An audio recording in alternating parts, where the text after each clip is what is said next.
Hi, everyone. I'm Ashley Waxman-Bakshi. Today is September 30th, 2024. This is the live daily briefing of the Israeli Citizen Spokesperson's Office. We are live on Instagram, X, YouTube, and LinkedIn, and available afterwards wherever you get your podcasts. Please start submitting questions in the chat, and as always, like and subscribe to help us reach a wider audience. Today is day 360 of the October 7th war. Here's something that the whole world should be saying loudly and clearly. Unrwa employed the head of Hamas in Lebanon. The head of Hamas in Lebanon worked for Unrwa. His name was Fateh Sharif. Sharif was a senior Hamas terrorist and also the head of the Unrwa Teachers Union in Lebanon. Israel just eliminated him in an airstrike. His identity was not a secret. He didn't sneak into Unrwa. His identity was public. Unrwa head Philippe Lazzarini knew that Fateh Sharif was a senior Hamas terrorist. He knew because he was told multiple times. In fact, anyone watching this broadcast would have heard our spokespeople talking about Sharif's position in Hamas. Hillel Neuer, the head of UN Watch, was a guest on Eilon Levy's State of a Nation podcast, and he talked about it. We reposted a clip of Neuer today on our social media platforms. Check it out after this. Lazzarini knew, but Lazzarini refused to fire Sharif. Instead, Unrwa is trying to get legal immunity for its leadership. It's obvious that Unrwa and leaders like Lazzarini are complicit with Hamas. In the face of overwhelming evidence, they don't want to be held accountable. They should be held accountable. Lazzarini should be held accountable. The relationship between Hamas and Unrwa is well known. Hundreds of hardened Hamas murderers were on the Unrwa payroll. Thousands of Hamas affiliates were on the Unrwa payroll. Billions of dollars were diverted to Hamas money changers or laundered through Hamas via the theft of humanitarian aid. Hamas built a military base with a massive server farm underneath UNRWA's headquarters in Gaza City. UNRWA has nothing to say about this. UNRWA is Hamas's UN front group. UNRWA is Hamas. It's time to defund UNRWA and hold those like Lazzarini who collaborated with Hamas accountable. There is another big news item today. Israel's preparing for a ground operation against Hezbollah in Lebanon. That's what the Wall Street Journal reported. In fact, Israeli special forces have been operating in Lebanon to gather intelligence for weeks, according to the report. Remember how we got here. Hezbollah waged war against the people of Israel for a year, daily attacks with Iranian rockets, guided anti-tank missiles, and suicide drones. 60,000 Israelis fled their homes a year ago because of Hezbollah's attacks. These Israelis must be able to return to their homes safely. Israel's troops are ready on the border. If Israel enters Lebanon in a big way, remember, Israel does not want war with the people of Lebanon. Israel has been telling Hezbollah to back off for a whole year. Hezbollah did not get the message. What do you think it will take? Let me know in the comments. Everyone should understand how big the threat of Hezbollah is. Hezbollah had plans to do what Hamas did on October 7th, but worse. Hezbollah commandos were trained to cross the border, conquer villages, and massacre Israelis in their homes. Hezbollah joined Hamas's war on October 8th, while Hamas terrorists were still inside Israel. Hassan Nasrallah went to war for Yahya Sinwar. Nasrallah went to war for Sinwar, and he died for the regime in Iran. Nasrallah claimed that the reason Hezbollah existed was to protect Lebanon. Everyone can see that this was a lie. I have a question for every world leader. What are you going to do to help the people of Lebanon regain their sovereignty, disarm the local terrorist army that takes its orders from Iran's Islamic Revolutionary Guard Corps, make peace with Israel, and enjoy a better future?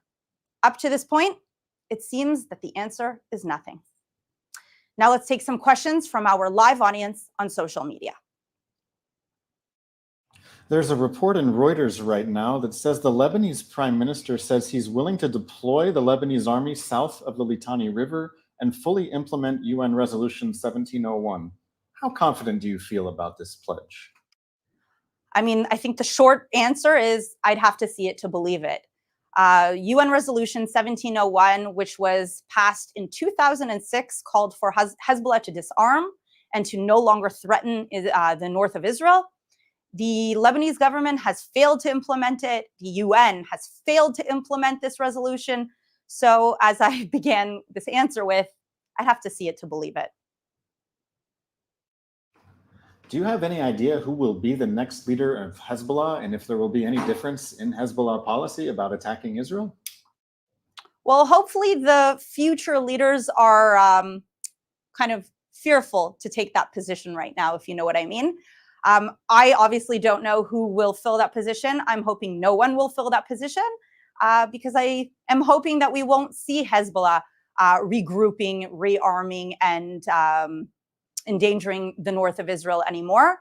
And as you asked in the previous question, hopefully we'll be able to see some kind of agreement between the Lebanese government and the Israeli government. And, you know, I'm going to be as optimistic to say that hopefully we could see Lebanon even join the Abraham Accords.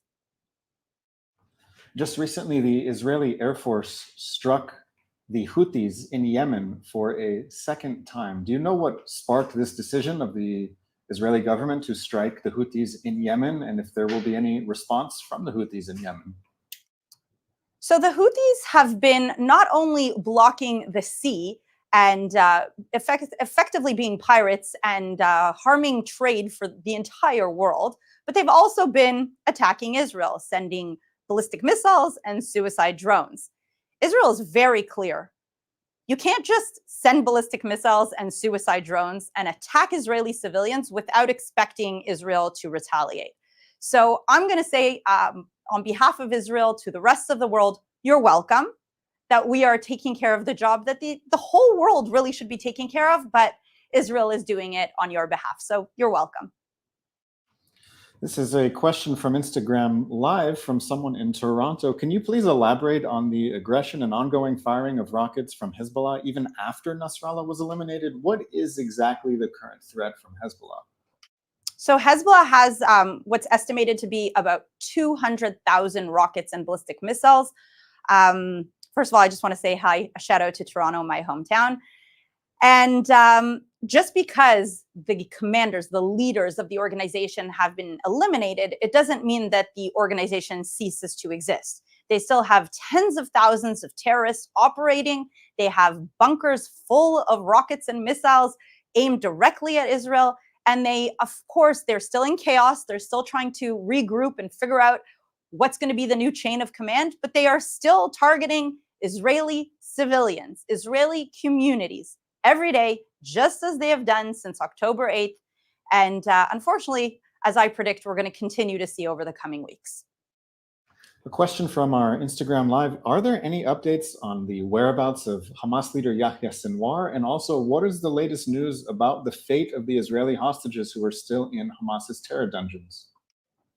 So as of right now, I don't believe we know where he is. I believe that if we knew exactly where he was, he would no longer be with us. There are rumors going around that he has lost connection. There have been rumors that possibly he has been eliminated, but that is still yet to be confirmed. Regarding the fate of the Israeli hostages, my cousin, Agam Berger, being one of them, unfortunately, at this point, we don't see any negotiation happening or any public negotiation happening. My hopes are that the Hamas leadership, Sinwar, in Gaza, are seeing what is happening around with all of the rest of Israel's enemies. We are taking them out and eliminating them one by one. Hopefully that should pressure them to come to the negotiation table and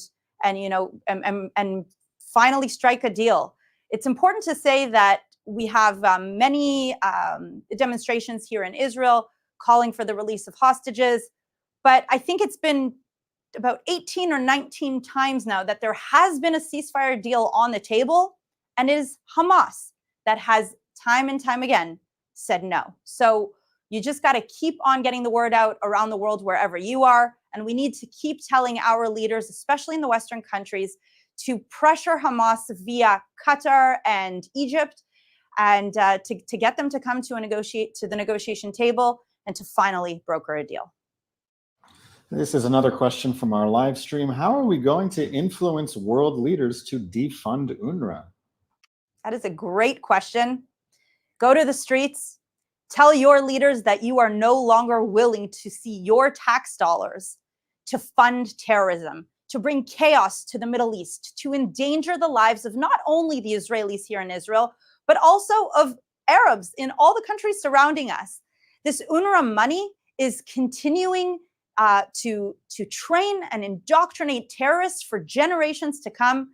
If you don't want to see escalation, if you don't want to see this turn into a regional war, or God forbid, a world war, pressure your leaders to stop wasting your tax dollars to fund terrorism. This will be our final question today. We have a lot of people watching from all around the world, including people from Lebanon. Maybe they're also in the United States, Canada. What is your message right now to the people of Lebanon? So my message to the people of Lebanon is we don't want war with you. We never wanted war with you. In fact, Lebanon was fairly close to making peace with Israel about 30 years ago. We would like to stretch out our hand for peace.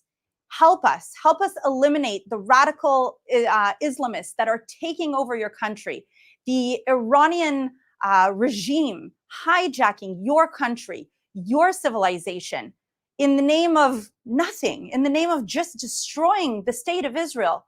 We stretch out our hand for peace. Help us, join us, combat the radicalism, the extremism, and hopefully pressure your government. Tell them that you would like to join the Abraham Accords. So that's all the time that we have today. Thank you very much for joining us. I'm happy to see you on our social media. And we'll see you tomorrow at 3 o'clock Israel time, 8 a.m. Eastern Standard Time. Have a good day.